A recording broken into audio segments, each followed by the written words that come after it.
Olá, meus amigos! Sejam muito bem-vindos a uma aula de ginecologia. Hoje eu quero conversar com vocês a respeito do mioma uterino, da miomatose uterina, que é um tema bem clássico dentro do assunto da ginecologia e que muitas vezes acaba aparecendo nas questões de prova. Então, gente, quando a gente fala sobre esse assunto, mioma uterino, ou ainda leiomioma uterino, o que eu tenho para dizer para vocês é realmente muito tranquilo. É um assunto tranquilo, é um assunto fácil, é um assunto que muitos de vocês na graduação já entraram em contato com bastante frequência, e tendo em vista ser uma patologia ginecológica muito prevalente no Brasil e no mundo também, a gente sabe que a gente acaba entendendo um pouquinho mais sobre o seu diagnóstico, sobre o seu tratamento, e as provas também costumam cobrar de vocês, às vezes, algumas coisas mais específicas. Mas mesmo as coisas que são específicas são muito tranquilas e muito fáceis. Então vocês vão ver que é uma aula bem leve, bem tranquila, e a gente consegue acertar com facilidade depois as questões das provas. Venham comigo, olha só. Eu vou conversar com vocês a respeito da introdução e etiopatogenia dos miomas, vou falar sobre a localização e a nomenclatura, depois a gente fala um pouquinho sobre epidemiologia, quais são as pacientes que têm com mais frequência miomas uterinos, o diagnóstico, quais são os diagnósticos diferenciais da miomatose uterina e também vou falar um pouquinho sobre o tratamento, como é que a gente trata, como é que a gente vai manejar os casos então das pacientes que têm então a leishmaniose. Gente, começando a falar sobre introdução e etiopatogenia. O mioma uterino, ou então leiomioma uterina, na verdade o termo mais correto seria leiomioma uterino, porque ele é um tumor benigno do músculo liso do miométrio. Então, aquelas células do músculo liso do miométrio vão sofrer uma transformação neoplásica benigna e vão gerar um nódulo que a gente chama de mioma ou ainda leiomioma uterino. O que é importante saber sobre o leiomioma? Que ele é o principal tumor pélvico feminino. Se a gente for pegar de todos os tumores pélvicos, benignos e malignos, o mais comum, o mais prevalente, definitivamente é o mioma. Então, já anota aí o que eu estou falando. Isso vai cair na sua prova. Questão de epidemiologia. Já caiu várias vezes em várias instituições de locais diferentes do Brasil.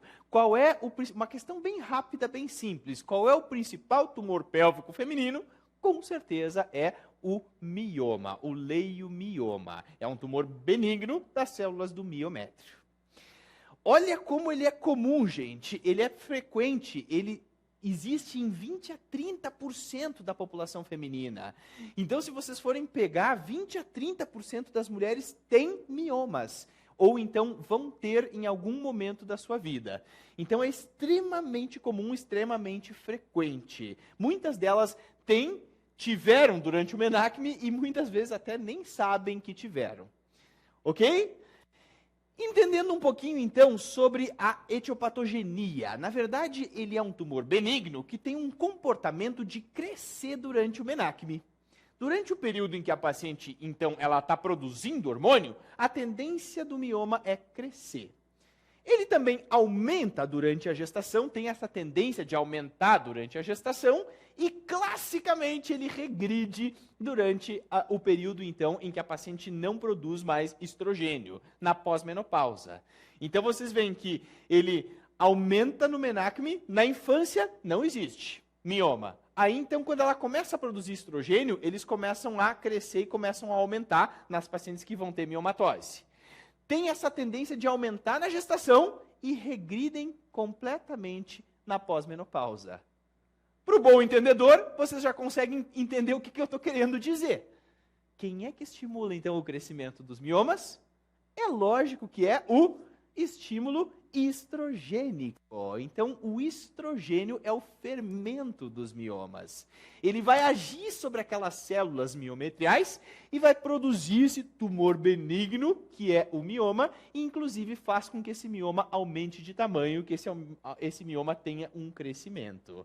O estímulo estrogênico é realmente o que faz os miomas, então, crescerem. Certo? Não esquece, porque isso cai nas provas que vocês vão prestar. Gente, olha só, deixa eu deixar bem didático isso aqui. Aqui vocês observam uma célula de músculo liso do miométrio e o estrogênio que, vai agir sobre essa célula. O que acontece? Uma única célulazinha que sofre algum tipo de estímulo anormal do estrogênio pode sofrer essa transformação neoplásica e, gerar várias células de músculo liso e aí então provocar a formação desse nódulo miomatoso. Basta uma única célulazinha sofrer algum tipo de estímulo e acabar gerando o nódulo miomatoso. Geralmente, os estudos de biologia molecular, eles estão mostrando que essas células elas acabam tendo algum tipo de expressão gênica diferenciada, e essa expressão gênica diferenciada é o que favorece essa resposta anômala, essa resposta diferente ao estímulo estrogênico. Então, o estrogênio vai agir nessa célula, que já tem algum tipo de anormalidade genética, e ela responde anormalmente e gera esse nódulo miomatoso.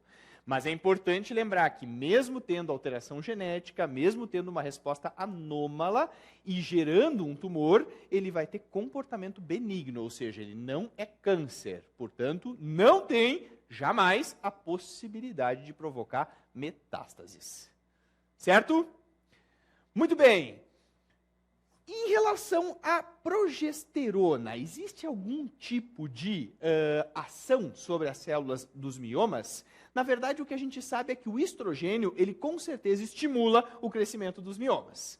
Agora, a progesterona, tem alguns estudos que mostraram que a progesterona pode aumentar o crescimento dos miomas, assim como tem alguns estudos que mostram que a ação da progesterona sobre as células do mioma podem provocar, inclusive, uma regressão.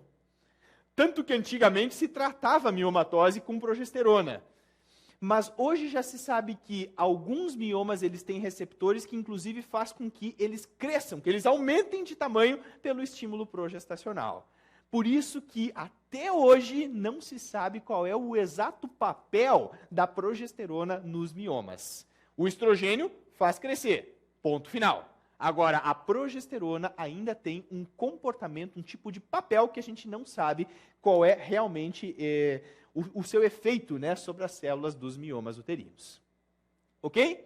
Tranquilo? Então, essa história de tratar... Se gostava muito, né, de tratar antigamente mioma com Depo-Provera, que é, na verdade, o injetável trimestral. Então, fazer progesterona trimestralmente faz com que a paciente pare de sangrar. Não faz o menor sentido, porque pode, inclusive, fazer crescer esses miomas dessa paciente. Então, não esquece, o estímulo estrogênico é o que faz o mioma crescer. Ele precisa, então, do estímulo estrogênico para que ele tenha o seu crescimento. É o que faz gerar, o que faz crescer o mioma, vai ser realmente o estímulo estrogênico. Isso cai muito nas questões das provas que vocês vão prestar. Entendendo isso, vocês vão ver que a localização e a nomenclatura dos miomas, ela é variável. Na verdade, existem 3 topografias onde a gente pode encontrar os miomas uterinos. Olha só, deixa eu ampliar essa imagem e vocês olhem bem junto comigo para vocês entenderem isso que eu estou falando. Vamos ver juntos, olha só. Aqui a gente consegue ver bem o que é a localização dos miomas, a topografia dos miomas. Observem que esses 2 miomas nessa figura aqui, eles estão provocando um abaulamento na cavidade. Eles estão fazendo uma projeção na cavidade uterina e eles acabam abaulando a sua mucosa. Por isso, esses miomas vão ser chamados miomas submucosos. Os submucosos são aqueles, então, que estão fazendo um abaulamento, uma projeção na mucosa aí do endométrio. Ele vai se projetar para dentro da cavidade uterina. Isso é o mioma submucoso. Agora, olha comigo esse aqui, olha só. Esse aqui é um mioma que está na parede, está bem no meio da parede miometrial. Ele não se projeta para a cavidade e nem para a serosa do útero. Então, esse mioma está dentro da parede. Como é que a gente chama um mioma que está dentro da parede? Intramural. Lembra que essa expressão muros, esse prefixo muros, na verdade, significa parede. Então, intramural, ele está dentro da parede miometrial. Já aquele mioma que se projeta para a serosa do útero, como vocês conseguem ver aqui, são os miomas subserosos. São aqueles que estão se projetando para a serosa do útero. Então, isso é um mioma subseroso. Submucoso, intramural e subseroso. Gente, isso é muito importante. Para a questão de prova e também para vocês definirem o tratamento, é importante vocês saberem que topografia que o mioma da paciente está. Deixa eu mostrar um vídeo só para vocês sedimentarem bem isso que eu estou falando. Olha só, aqui vocês conseguem ver um vídeo que mostra aí a localização dos miomas. Aqui a gente consegue ver um mioma intramural, olha só, ele está bem na parede. Aqui a gente vê um mioma subseroso, que está fazendo então uma projeção na serosa do útero. E olha o submucoso, olha aqui. O submucoso ele faz uma projeção na cavidade uterina. Então, aí a gente tem os 3 tipos de miomas e vocês já vão começar a pensar aí na cabeça de vocês o que eles acabam provocando de acordo com a topografia. Gente, isso sempre cai em prova. Qual é a paciente que tem mais chance de ter mioma? Qual é a raça que tem fator de risco para miomatose? Com certeza é a raça negra. Lembra que as mulheres da raça negra têm muito mais miomas do que as mulheres de raça branca. Então, o fato de ser da raça negra aumenta o risco, aumenta a probabilidade de miomatose uterina. Tem estudos que dizem que até 50% da população negra vai ter em algum momento miomatose uterina. Então, é bem importante mesmo. A história familiar, ela também é um fator importante. Olha só, aqui vocês conseguem ver a história familiar, ela acaba sendo um fator de risco importante para a miomatose uterina. Se a mãe dela teve, se a tia teve, se a irmã teve ou tem, ela também tem um fator de risco aí de ter miomatose uterina. Que mais, gente? Olha só. O fato de a paciente ter uma menarca muito precoce e uma menopausa muito tardia também aumenta a chance de miomatose. Ou seja, quanto mais tempo da sua vida ela ficou exposta ao estrogênio, maior chance essa paciente tem de ter miomatose uterina. Menarca precoce e menopausa tardia também são fatores de risco aí reconhecidos para miomatose uterina. Que mais? Cai na prova de vocês também isso aqui, olha só. O que também é fator de risco? O que é fator de risco também é usar terapia hormonal. Paciente na pós-menopausa, ela não deve ter miomas uterinos. Agora, aquelas que usam estrogênio-terapia na pós-menopausa, têm maior chance de ter miomatose. Então, aquela população que acaba desenvolvendo miomas e, inclusive, tendo sintomas desses miomas na pós-menopausa, são aquelas que usam a reposição hormonal. Que mais? Se ela for branca e tem mais de 40 anos, ela tem fator de risco. Se ela for negra e tem mais de 35 anos, ela também tem fator de risco. Puxa, mas espera aí, não é só a raça negra que é fator de risco? Sim, a raça negra é fator de risco. As mulheres negras com mais de 35 têm mais chance ainda. Nas mulheres brancas, a gente sabe que o risco maior é a partir dos 40 anos. Então, em negras, a partir dos 35, em brancas, a partir dos 40. Apesar de que, se a gente for só comparar só a raça, sem pensar na idade, né? Mas só a raça negra e branca, lógico que as negras têm muito mais miomatose do que as mulheres brancas. Que mais é fator de risco reconhecido? Olha só, gente, o fato dela nunca ter gestado, o fato dela nunca ter engravidado, então a nuligestação, também é um fator de risco reconhecido para miomatose. Que mais? Olha só, a obesidade, olha aí o McDonald's, ó, também é fator de risco aí para miomatose. A obesidade faz muita conversão periférica, ela produz muito estrogênio periférico, que é a estrona.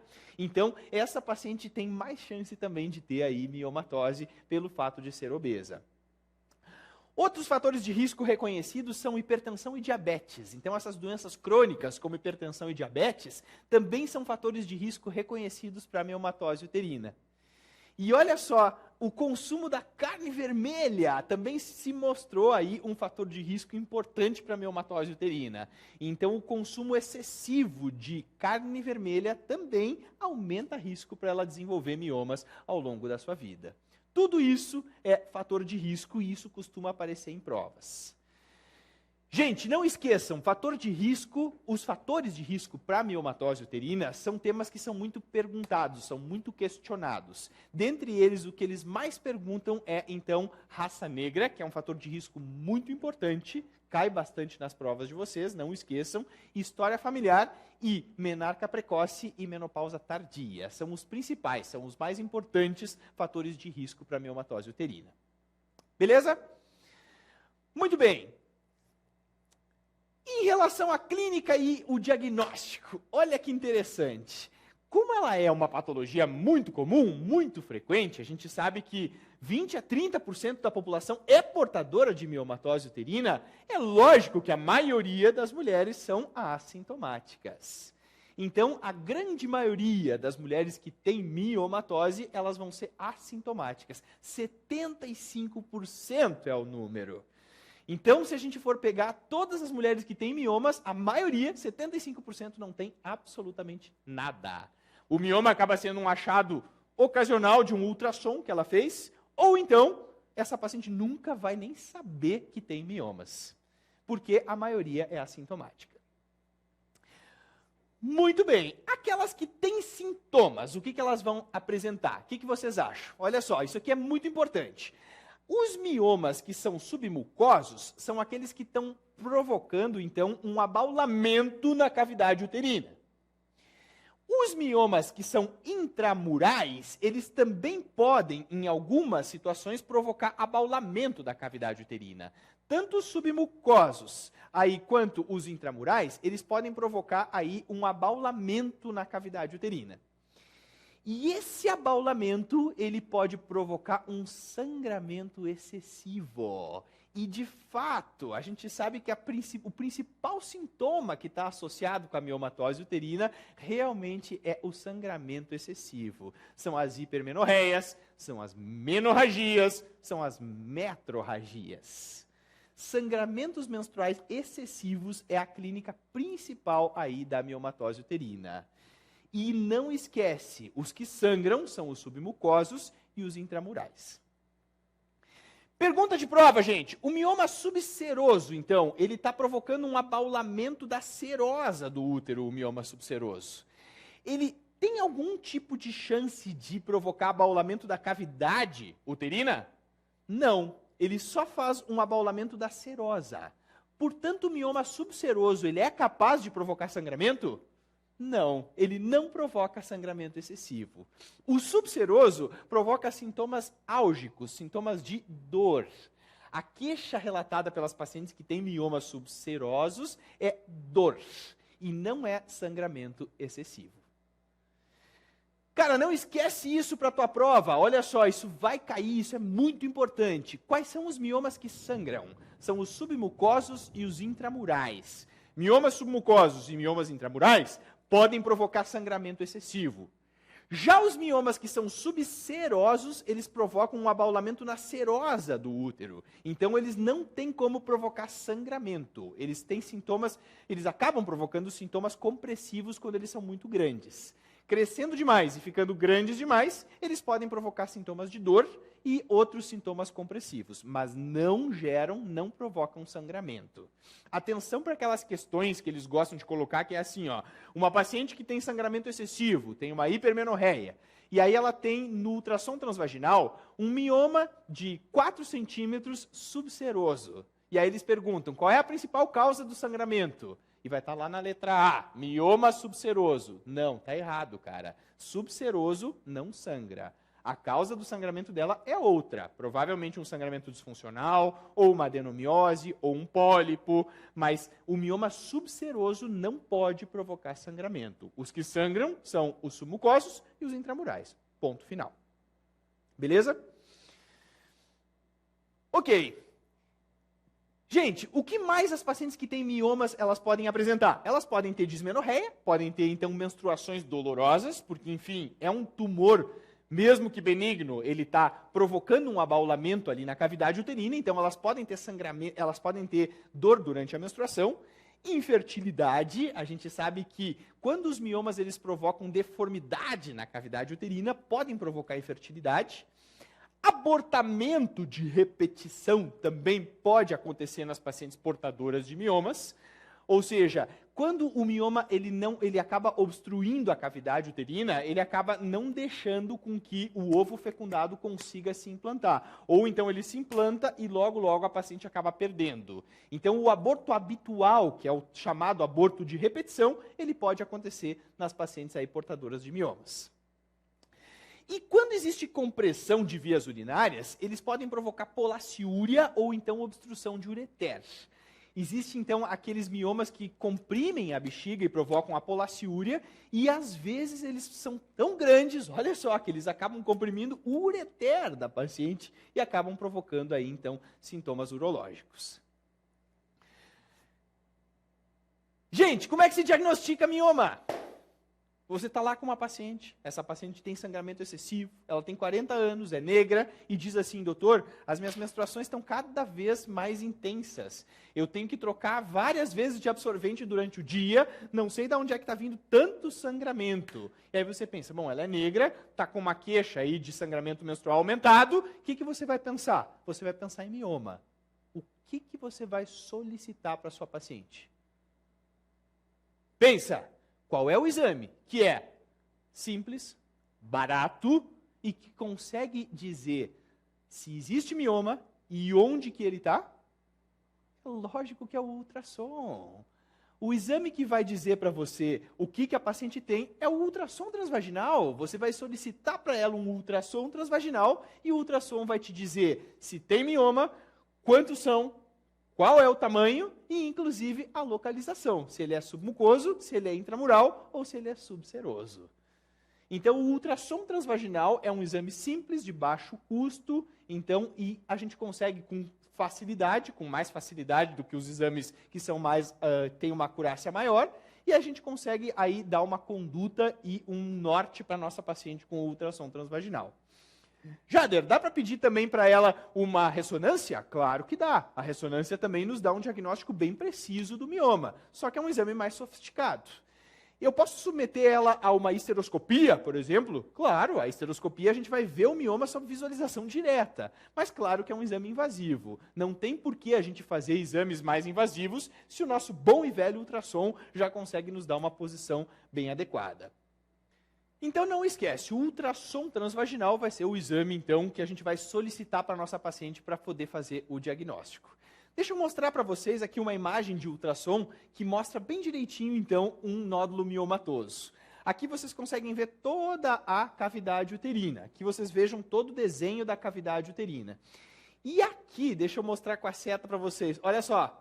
Pá, aqui vocês conseguem ver que existe então aí um grande nódulo miomatoso e esse nódulo, na verdade, ele está provocando aí uma projeção na cavidade uterina. Isso, gente, ó, estão vendo bem? Aqui está a cavidade, ó, nós estamos dentro do útero dela. Esse nódulo é então um nódulo miomatoso, essa paciente tem um mioma grande e que está se projetando para o interior da cavidade uterina. Que mioma é esse? Submucoso, exatamente. Então ela tem um grande mioma submucoso. É isso que justifica o sangramento excessivo dessa nossa paciente. Vejam que o ultrassom, ele é um exame simples, barato e consegue nos dizer bem direitinho o que ela tem, aonde que ele está e quantos centímetros ele tem. Ok? Muito bem. O que eu posso ter de diagnóstico diferencial das pacientes que têm miomatose uterina? Os pólipos endometriais, eles são um dos diagnósticos diferenciais que a gente tem que cogitar quando nós temos uma paciente que tem sangramento excessivo. Então, olha só, deixa eu mostrar para vocês uma imagem aqui de ultrassom de um pólipo endometrial. Aqui vocês vejam que tem uma projeção polipoide aqui, ó, no ultrassom transvaginal, que é bem típico de um pólipo. Esse pólipo também pode provocar sangramento excessivo e é um dos grandes diagnósticos diferenciais que a gente tem da miomatose. Existe ainda uma doença chamada adenomiose, que é uma infiltração de células endometriais no miométrio. Olha só a figura. Vocês conseguem ver que esse útero está todo infiltrado, o miométrio dessa paciente está todo infiltrado por células endometriais. Isso é adenomiose, é como se fosse uma endometriose interna, né? Na verdade, as células endometriais, elas acabam aí se infiltrando no meio do miométrio e acabam provocando sangramento excessivo. No ultrassom, a adenomiose ela aparece assim, ó. Vocês vejam que é um útero todo com uma ecotextura heterogênea e a gente consegue ver diminutas áreas císticas no meio do miométrio, que nada mais são do que células tecido endometrial infiltrado ali no meio do miométrio. Isso é adenomiose. A própria endometriose também acaba sendo um diagnóstico diferencial. A gente sabe que a endometriose, ela não provoca sangramento excessivo, mas ela provoca dor, dismenorreia, menstruações dolorosas, que os miomas também podem provocar, então acaba também entrando no diagnóstico diferencial, e o sangramento uterino disfuncional, aquelas pacientes que já estão na primeira ou segunda fase do climatério, estão tendo sangramentos disfuncionais, elas às vezes acabam confundindo um pouco com miomatose. Então, cuidem bem com a faixa etária da paciente e como que ela está se comportando do ponto de vista menstrual. Se ela já está tendo aquelas oligomenorreias características da segunda fase do climatério, você vai pensar que se ela tem um sangramento excessivo é porque ela ficou um período longo de oligomenorreia, portanto é um sangramento disfuncional e não um sangramento de miomatose. Ok? Entendido? Gente, presta bem atenção nisso que eu estou te dizendo. Então, bem prático para a sua prova. Aquela paciente, então, que tem aí sangramento, presta atenção aqui em mim, olha só. Aquela paciente que tem sangramento excessivo, questão típica de prova de concurso médico. Ela tem um sangramento excessivo, ela chega dizendo que está menstruando demais. Aqueles sangramentos assim que ela diz que tem que trocar várias vezes de absorvente, ou que está saindo uns coágulos, ou que nem, certamente vocês já devem ter ouvido, né? Doutor, tipo uns pedaços de fígado está saindo, né? Que são os coágulos. Então, a paciente que está tendo esse sangramento excessivo, como é que você vai abordar ela inicialmente? Bom, ela tem 40 anos, é uma paciente negra, é uma paciente que menstruou cedo, com 8 anos, com 9 anos. Você pensa, bom, eu acho que essa paciente pode ter uma miomatose uterina. Primeira coisa, a gente tem que examinar. A gente tem que botar o espéculo na paciente e tem que examinar. Ela pode estar sangrando por um câncer de colo, por exemplo. E o câncer de colo é só você colocar o espéculo na paciente. Primeira coisa, examinar. No exame físico não tem nada digno de nota, então você vai excluir gestação. Lembra que as pacientes que têm sangramentos anormais, muitas vezes elas estão grávidas e não sabiam, e estão tendo um abortamento. E aí o que você vai solicitar para ela é um ultrassom transvaginal e um hemograma. O ultrassom transvaginal vai dizer se realmente ela tem miomatose uterina, e o hemograma ele acaba sendo importante para você ver a repercussão hematológica do sangramento. Ela tinha um determinado padrão menstrual, mudou, agora está sangrando demais, tem que solicitar o hemograma para você ver se já tem algum tipo de repercussão hematológica desse sangramento excessivo. Certo? Então, esse é o roteiro básico. Primeiro examina, sempre, exclui gestação, porque ela pode, de repente, ter algum tipo de abortamento e não sabe, está tomando o anticoncepcional de forma irregular, usa preservativo, então sempre tem que excluir as causas obstétricas de sangramento, os abortamentos.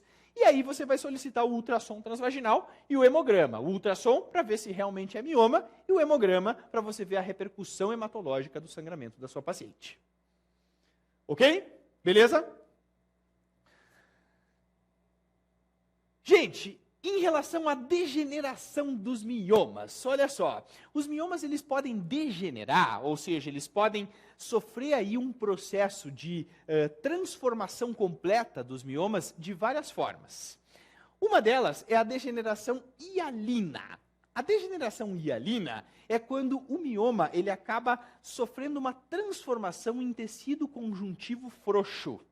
Então, aquelas células miometriais, né, que formaram aquele tumor benigno, acabam sofrendo uma transformação em tecido conjuntivo frouxo e acaba formando uma área totalmente amolecida. Isso é uma degeneração hialina. Pode acontecer com os miomas. Existe a degeneração carnosa, que ela também é chamada de degeneração vermelha, ou ainda de necrose asséptica, que ela acontece, na verdade, quando existe algum tipo de estase venosa.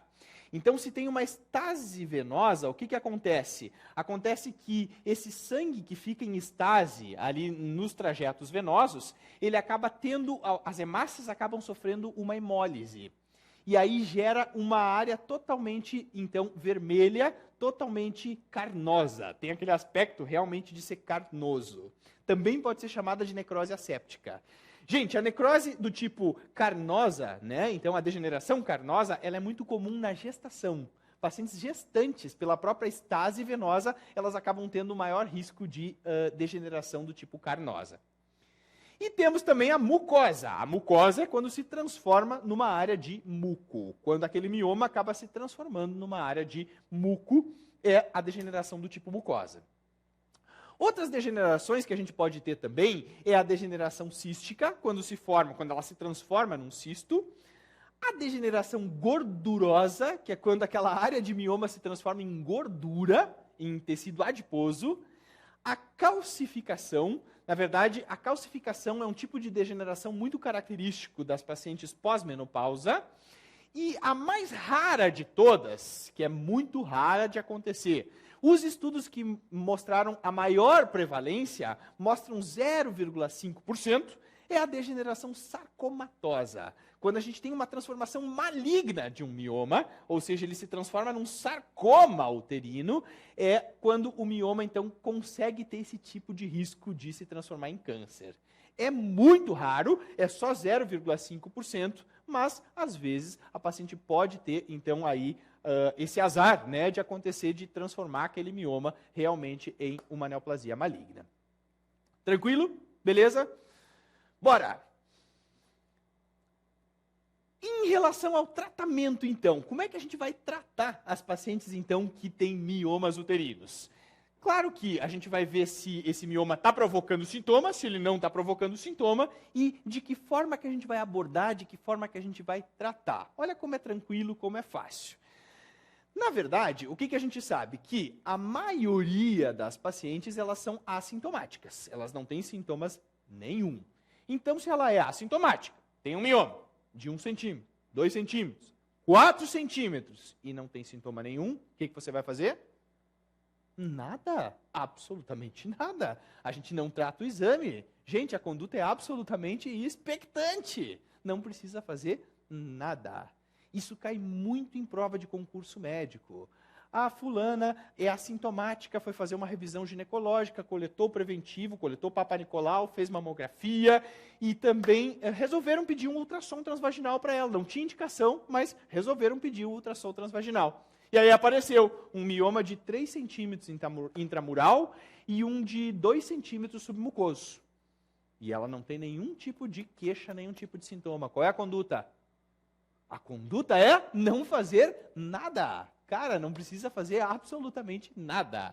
Isso sempre cai, é muito frequente esse tipo de questão. Mioma em paciente assintomática, você não faz nada. Ah, mas não tem que ficar acompanhando, fazendo ultrassom para acompanhar? Não, cara, não se faz exame, não tem por que ficar acompanhando se ela não tem sintoma. Se em algum momento da vida ela vir a ter sangramento excessivo, bom, aí sim você vai solicitar ultrassom.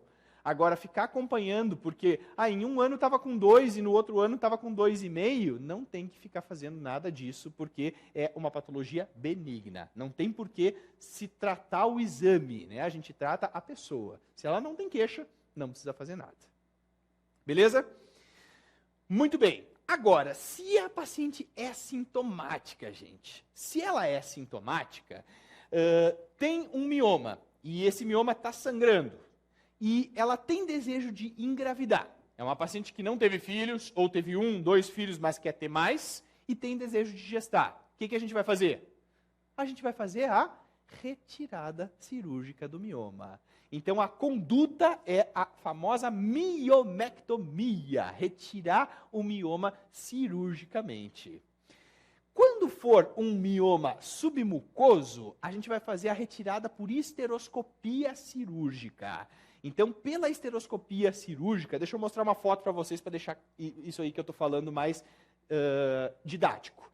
A histeroscopia cirúrgica é um procedimento em que a gente vai remover o mioma com uma alça de ressectoscópio. Conseguem ver, olha só, o miominha aqui ó, na parede posterior do útero, passa a alça de ressectoscópio e retira ele. É que nem passar faca na manteiga. Assim. Então, a gente faz a miomectomia por histeroscopia cirúrgica.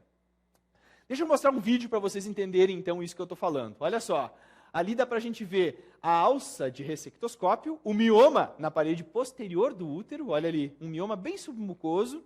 E aí, então, a gente vai entrar com essa alça de ressectoscópio que é acoplada num cautério e vamos fazer a retirada desse mioma. Olha só, está se passando a alça e está retirando aí o mioma. Geralmente, quando são miomas grandes, a gente acaba tendo que fatiar ele, como vocês estão vendo aí no vídeo. Ó.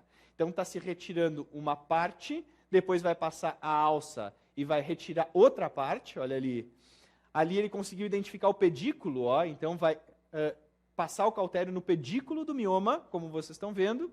E aí, então, depois que se consegue retirar todo ele, traz ele junto com o instrumento de trabalho do esteroscópio e manda esse material para o anatomopatológico, para o patologista. Isso é uma esteroscopia cirúrgica, é uma miomectomia esteroscópica.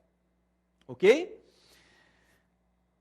Bom, mas, Jader, se tem um mioma muito grande, por exemplo, ele é grande demais, ele tem 8 centímetros ou 12, uma vez eu vi uma paciente com mioma submucoso de 12 centímetros, um negócio gigantesco.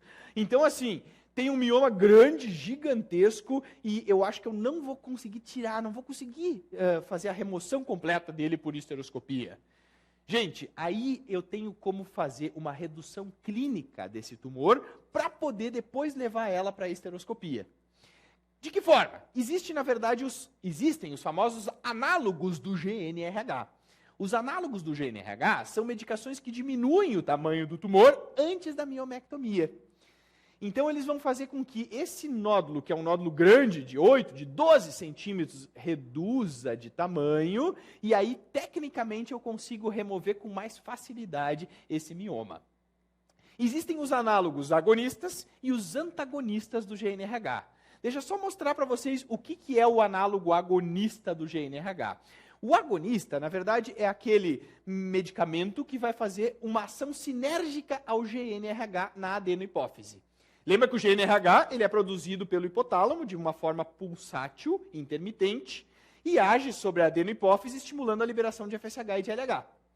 O análogo agonista é como se você estivesse dando GNRH de forma contínua para a sua paciente. A hipófise ela só responde se esse estímulo for pulsátil, se ele for intermitente.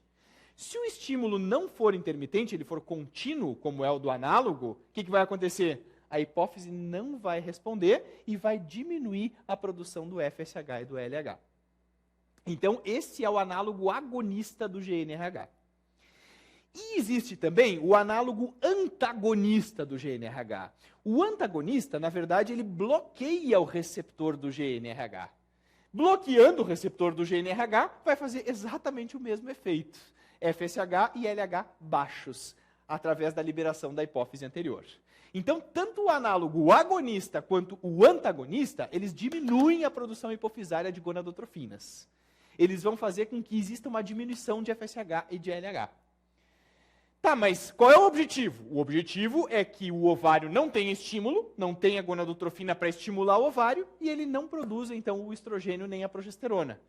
Tá, mas e o que vai acontecer? A paciente vai diminuir a produção de estrogênio? Exatamente, ela diminui a produção de estrogênio e, dessa forma, aquele mioma que tinha o estrogênio como seu fermento acaba não tendo mais. E esse mioma regride de tamanho.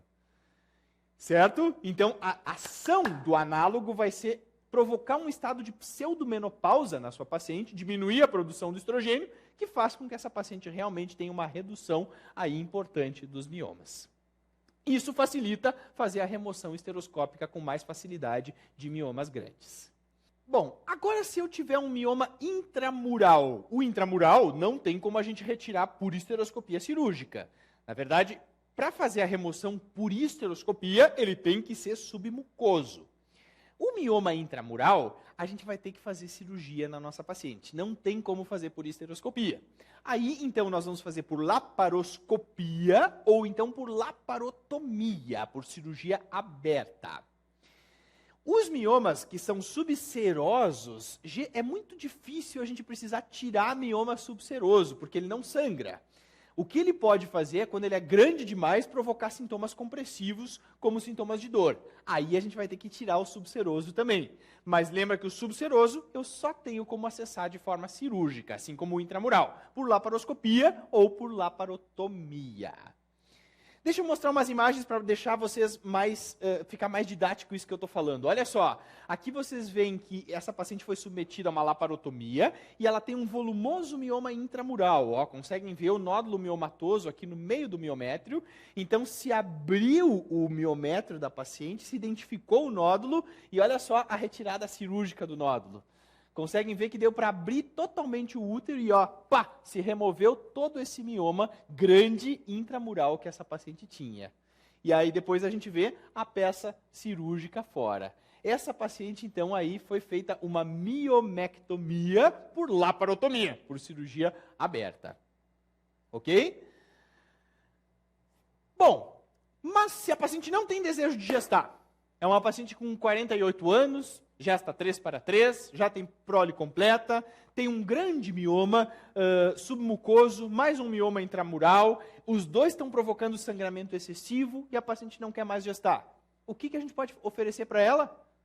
Claro, a gente pode oferecer a histerectomia, exatamente isso que você pensou. A histerectomia, então, é um tratamento que se faz muito. De todas as indicações atuais de histerectomia, se sabe que a mais frequente, a mais prevalente é a miomatose. Então, paciente com prole completa, que tem miomas provocando sangramento, a gente pode oferecer a histerectomia, que é um tratamento correto, que pode ser feito, então, para a nossa paciente. Então, só lembrando, a histerectomia, a imagem aí de uma histerectomia aberta, a gente pode fazer ela aberta, pode fazer ela por laparoscopia, ou ainda dá para a gente fazer por via vaginal. Olha só, essa paciente tinha um monte de miomas intramurais, submucosos, inclusive subserosos. Foi feita uma histerectomia por laparotomia, que é uma histerectomia aberta. Ok? Olha só essa aqui, gente, ela tinha um grande mioma, esse aqui é um caso nosso, ela tinha um grande mioma subseroso que provocava sintomas compressivos, ela tinha, então, sintomas de dor, porque tinha esse grande mioma subseroso aqui. Foi indicada, então, uma histerectomia abdominal para ela. Vejam que o mioma, ele parece um cérebro, né? Tem essa estrutura aí que parece uma estrutura cerebroide aí. Então, foi um grande mioma subseroso que estava provocando sintomas compressivos, indicada a histerectomia, paciente com prole completa. Bom, mas existe ainda algum outro tipo de tratamento que a gente pode oferecer para a nossa paciente? A gente pode oferecer para ela, então, ainda. Digamos assim, é uma paciente jovem que deseja gestar, que a gente já fez uma retirada por histeroscopia de mioma e voltou, porque a gente sabe que os miomas eles podem recidivar também, né? E essa paciente ela quer um tratamento conservador, porque ela não quer perder o seu útero, não quer ser submetida a uma histerectomia. O que eu posso ainda oferecer para ela? Existe um tratamento que é relativamente recente, que se chama embolização de artéria uterina. O que se faz? Olha que interessante. Se usa, então, a via femoral como via de acesso e se utiliza uma substância embolizante, que geralmente é álcool polivinil ou microesferas, que vão fazer, na verdade, uma embolização da artéria uterina. Então, se coloca um catéter ali na femoral, se vai até a artéria uterina através aí da femoral, e a gente consegue liberar uma substância embolizante para necrosar o mioma. Então, se faz esse procedimento através de radiologia intervencionista e se emboliza os miomas dessas pacientes. É um tratamento que tem uma taxa de sucessos que ainda está sendo publicada na literatura, alguns estudos sobre isso, mas é interessante para aquela paciente que já fez a miomectomia por histeroscopia, ou então por laparoscopia, se era um mioma intramural, né? E essa paciente, ela está tendo recidiva, de novo o mioma voltou, ela não quer voltar a fazer um procedimento de novo cirúrgico, a gente pode tentar a embolização da artéria uterina, que está tendo uma taxa de sucesso bem aceitável aí na atualidade. É uma coisa que a gente pode oferecer também para ela como tratamento conservador. Ok?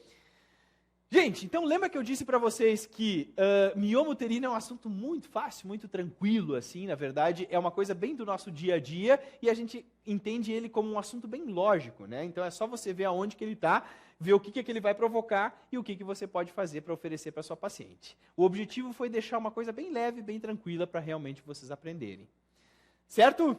Qualquer dúvida que vocês tiverem, por favor, entrem em contato aí com a gente e façam as questões também. Não esqueçam de fazer as questões para sedimentar bem tudo isso que eu falei. Muito obrigado, um excelente estudo a todos.